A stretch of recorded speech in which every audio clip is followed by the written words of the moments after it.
Welcome back to the Odyssey Sports Fantasy Football Show. I'm Chris Emma alongside my colleagues Jordan Cohn and Jesse Pantusco. Hard to believe it's already week 5 of this NFL season, and we got some more waiver wire pickups as well as our stream team and our stealthy starts. I'm going to lead us off in my waiver wire pickup of the Philadelphia Eagles. It's Zach Ertz. And look, it's not a strong tight end class this season. We're not seeing major production from a lot of these guys, and your tight end position might be weak. You might be looking for a boost. Zach Ertz is probably not going to be the guy we've known him to be, who's been a superstar level player at times during his career, but he's starting to get some action. 15 targets the last 2 games. He's got 10 catches with it. The Eagles are starting to, hopefully, they're looking to figure things out offensively with a young quarterback in Jalen Hurts. Zach Ertz is becoming a more reliable part of that offense. So he's not going to be a star level player, but he's going to get you some production. Zach Ertz is my pick. Jordan, who are you looking for on the waiver wires? Well, first of all, I like that pick because I do think that Ertz and Goddard are right behind Smith in the pecking order there. So some targets should go their way. I'm going to go with a quarterback here, and it's going to be Trey Lance of the San Francisco 49ers. He's been getting his chances so far this season, but in a very limited capacity. And then Jimmy G went down to an injury, and he got much more of a full chance to show what he's got. He had over 20 fantasy points in just about 1/2 of the action. So it really goes to show how much he can put up in a small sample size.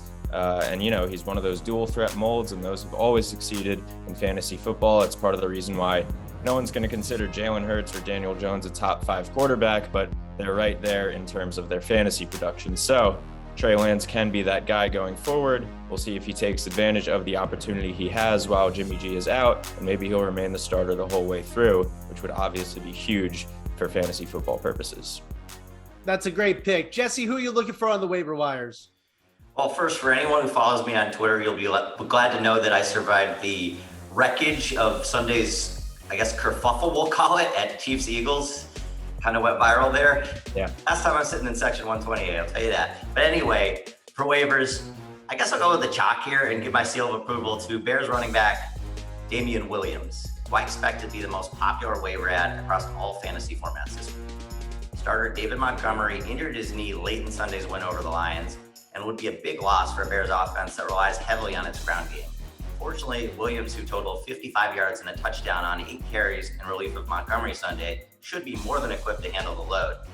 Williams has fresh legs after opting out of last season and was brilliant when we last saw him in 2019, leading the Chiefs to Super Bowl glory on the strength of 6 postseason touchdowns. We won't have clarity on Montgomery's status until his MRI results come back, but in the meantime, fantasy owners should be flocking to the waiver wire in pursuit of Williams. Let's get to the stream team now, and I will start with our quarterback, and I am going to the Jets. It is Zach Wilson.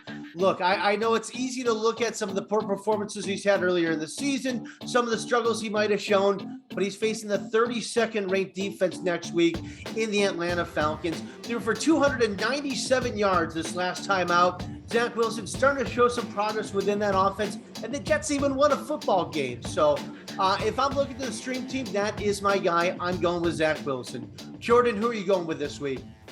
We're going to stay in the AFC East with my pick, and I'm going to go kind of 2 ways here. Jonnu Smith and Hunter Henry of the New England Patriots. What's more important than their team, though, is who they're playing against. They're playing against the Houston Texans, who might as well be the official sponsor for streaming tight ends this season. They've allowed a Jaguars pair of tight ends to go for 70 yards and a touchdown. Harrison Bryant and Austin Hooper for the Browns in week 2 both had serviceable stat lines. Dawson Knox this past week in week 4 was top 5 at the position with 2 touchdowns. And so you have 2 guys who can both be competent starters if you are in need to plug one of them in their lineup. They're both available in a pretty good amount of leagues. Jonnu Smith is probably the one that I'm going to give the edge to, even though Hunter Henry's stats would tell you otherwise. I just think that Smith has been targeted more. He was the bigger name going into the season for fantasy purposes. But if one or both of them are available, that's who I would go with to stream this week at, again, a position that is not too ideal for streaming purposes, but this is not a bad matchup for them. Jesse, who are you adding to the stream team this week? Like that pick a lot, Jordan. It was really good to see Jonnu Smith get back on track with the touchdown in the closer than expected Sunday night game against Tampa Bay after he had a really, really bad game at home against New Orleans with like 3 or 4 drops the week before.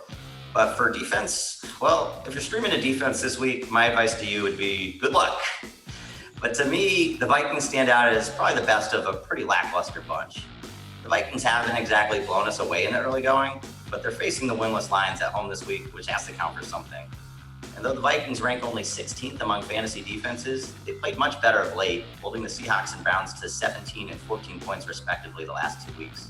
Lions quarterback Jared Goff coughed up 3 fumbles in week 4 and could be in for another long day against a dominant Vikings pass rush that's already racked up 14 sacks, which is 4th most in the NFL, behind only Chicago, Carolina, and Cleveland. The Bears just scored 9 fantasy points against Detroit this week, and I think that's a reasonable expectation for the Vikings in week 5. All right, let's finish out with our week 5 stealthy starts, and I'm going with Buccaneers running back Leonard Fournette. And maybe it's just that he's wearing a cooler number with number 7. I don't know, but he's getting some catches now. He's becoming an option out of the backfield with that offense. We know he can put up those rushing yards. We know what he can do in that respect, but him becoming a PPR star is really something that's been a change of pace for this season. Leonard Fournette is still being started in just 40% of Yahoo leagues. I can believe that. When I saw that, I would jump on that trend. Leonard Fournette is somebody who I think is a stealthy start right now. Jordan, who's your pick? Well, I've been on a little bit of a hot streak lately. I had Mike Williams in week 3, Corey Davis in week 4. So I'm going to stick with the wide receiver position, keep that train rolling. We're going to go with Laviska Shenault of the Jacksonville Jaguars in week 5. He was started in fewer than 10% of leagues. That number is going to increase by default because of DJ Chark's injury. But I think that he should be started in pretty much all formats. He's going against the Titans, who just allowed 3 wide receivers on the aforementioned Jets to have good days. And that's like never going to happen again. So with a defense like this, with an opportunity, with Chark going down, and with Shenault coming off a good performance in which he had 99 yards, over 100 total thanks to a rushing play, this looks like a great scenario to start him. I could very easily see him surpassing 100 yards because of the likely game script with Jacksonville down, his chemistry with Trevor Lawrence continuing to grow. I like Shenault a lot here in week 5. All right, Jesse, finish it off. Who's your stealthy start this week? Well, to the 58% of ESPN players who benched Darrell Henderson in week 4, my question to you is why? The third-year running back missed the previous game with a rib injury, and I guess only got in a limited week of practice. So I understand why fantasy owners would be a tad hesitant to put all their eggs in the Henderson basket, especially the Rams playing at 425 on Sunday. But the Henderson was phenomenal in the loss to Arizona, out-touching Sony Michel 19-3 while producing 116 yards from scrimmage. Don't listen to a word Sean McVay says. This is no committee backfield. Whenever he's healthy, which admittedly is not all that often, Henderson is the Rams' unquestioned workhorse, and I expect him to maintain that role Thursday night against a dreadful Seahawks defense that's allowed the 3rd most fantasy points to opposing running backs. All right, boys, 4 weeks down. It's week 5 of the NFL season. Great work so far. Let's keep those wins coming in fantasy. I'm Chris Elm alongside Jordan Code and Jesse Pantusco. This is the Odyssey Sports Fantasy Football Show.